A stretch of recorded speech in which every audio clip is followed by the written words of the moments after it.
أفلا يتدبرون القرآن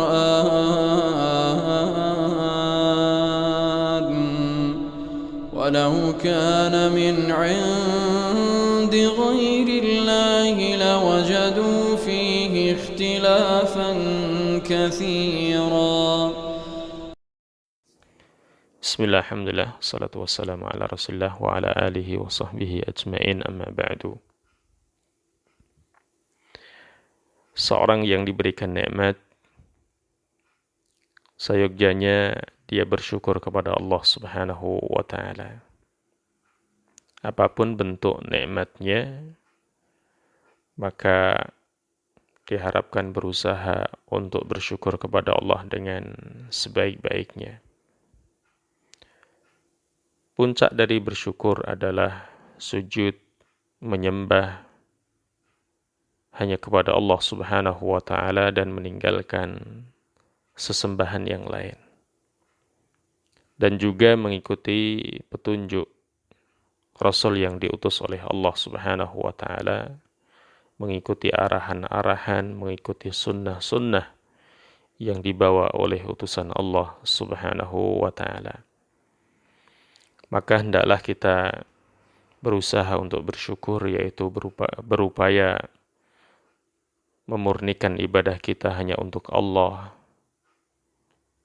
Kita membaca Al-Quran hanya memohon pahala dan ridho dari Allah, bukan pujian dari manusia. Dan juga kita perlu tingkatkan mengikuti petunjuk Rasulullah Sallallahu Alaihi Wasallam, dan itu adalah puncak dari syukur kita kepada Allah Subhanahu wa ta'ala.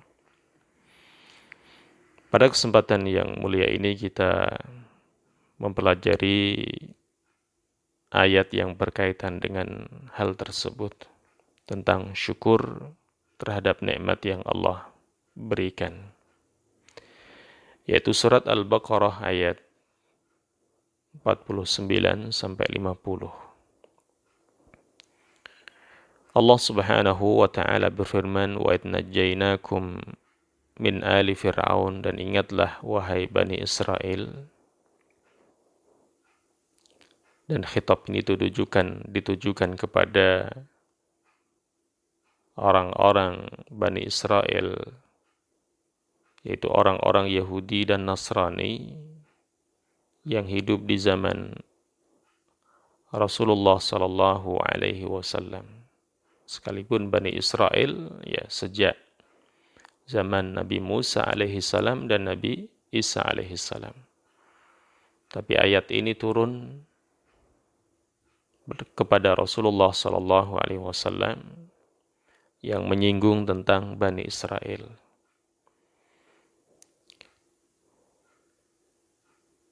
Rasulullah sallallahu alaihi wasallam ketika hijrah ke kota Madinah menjumpai banyak orang-orang Yahudi. Banyak orang-orang Yahudi dan diperintahkan untuk mendakwahi mereka agar mengikuti dan beriman kepada Allah dan Rasul-Nya. Allah ingatkan kepada mereka, ya sekalipun khitabnya ini, pembicaraan ini ditujukan kepada Bani Israel,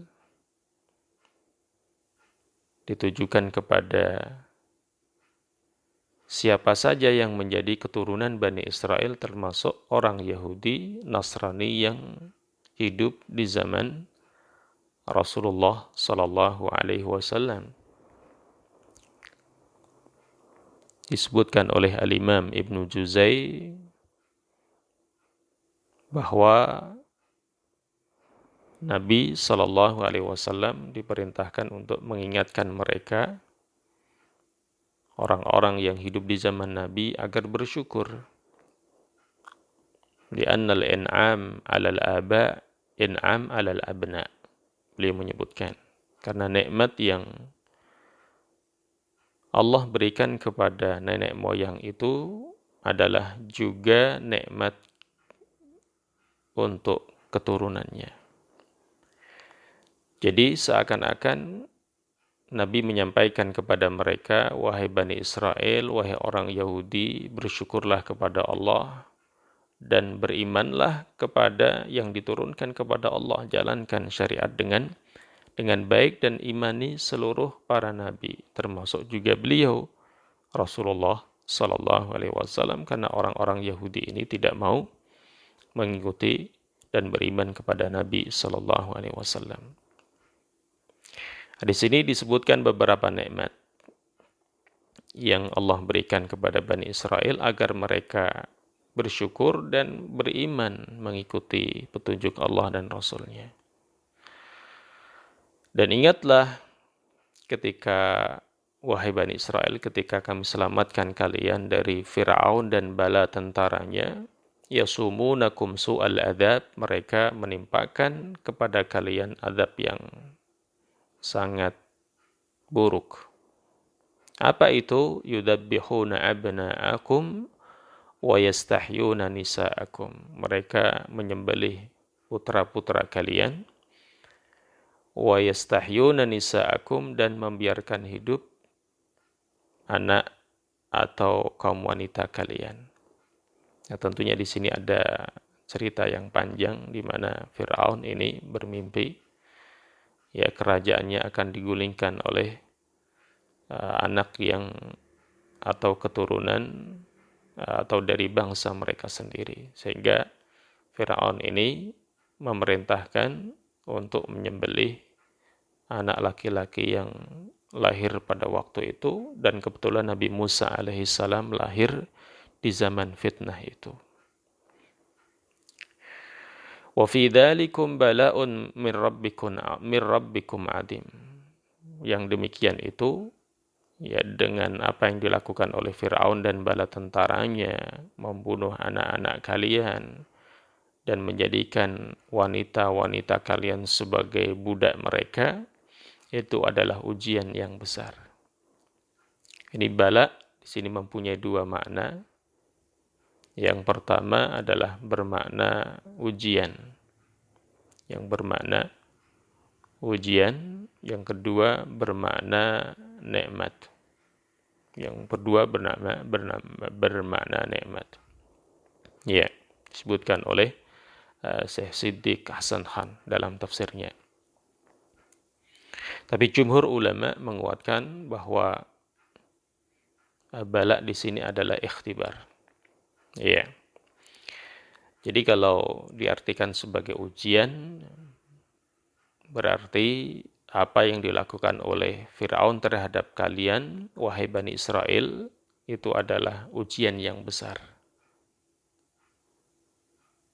Karena Fir'aun dan bala tentaranya ini mengadab mereka, membunuh anak-anak laki mereka, dan menjadikan wanita-wanita mereka, istri, ya, membiarkan hidup anak perempuan kalian, mereka itu sebagai budak-budaknya. Dan itu adalah sebuah ujian yang besar.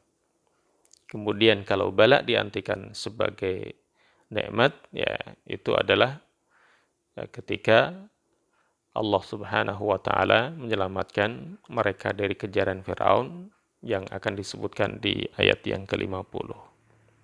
Ya. Jadi Firaun ini adalah julukan untuk raja-raja yang ada di Mesir, disebutkan oleh Al-Imam Ibnu Katsir.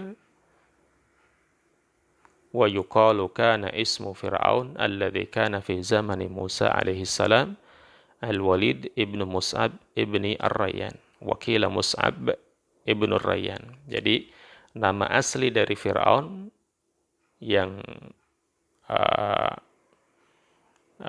menimpakan adab kepada Bani Israel itu adalah Al-Walid bin Mus'ab ibn Ar-Rayyan. Ada juga yang mengatakan Mus'ab ibn Rayyan.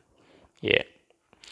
Tapi kata beliau, ayyan maka nafa'alaihi la'natullah. Siapa saja namanya, ya semoga Allah melaknatinya. Dan dia adalah keturunan dari Imlik ibn Dawud ibn Iram bin Sam bin Nuh, ya. Dan kunyahnya adalah Abu Murrah dan aslinya adalah dari Paris, Persia, ya.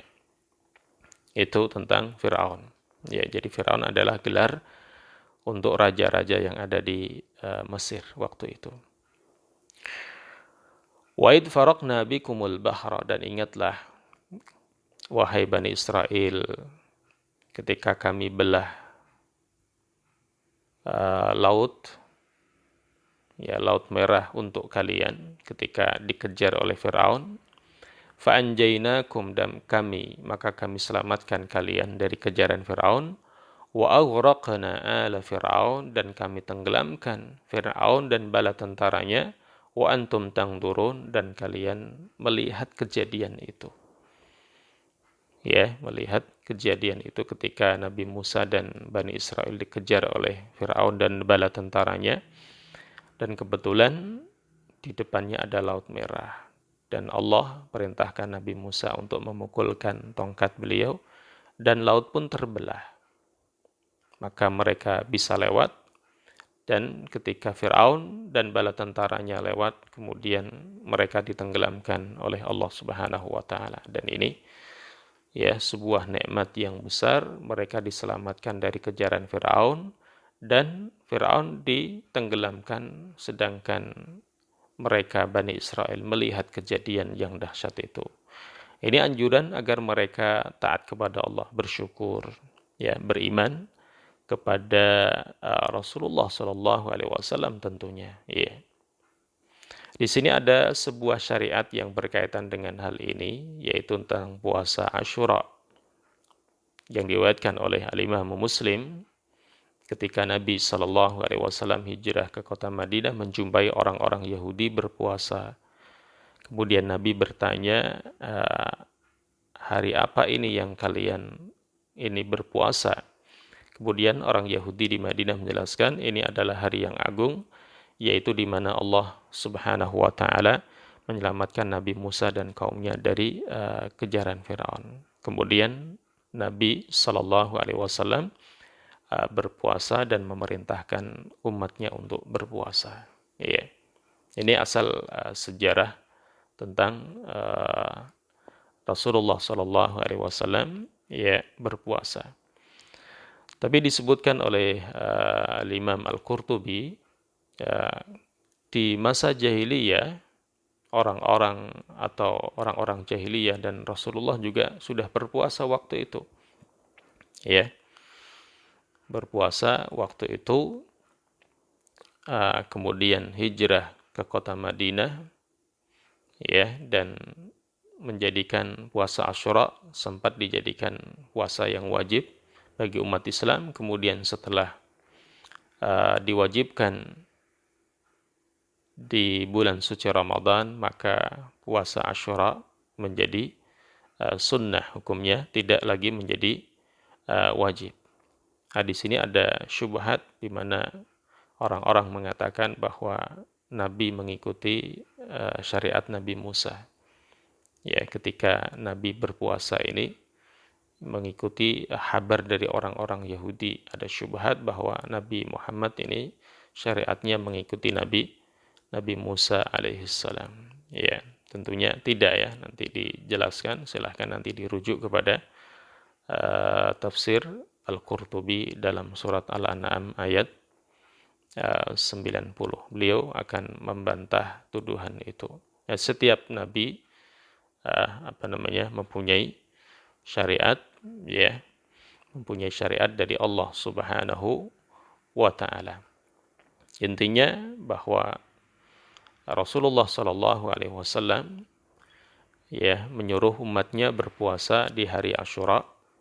Ini adalah merupakan syariat Rasulullah SAW, bukan ikut-ikutan terhadap syariat Nabi Musa alaihissalam.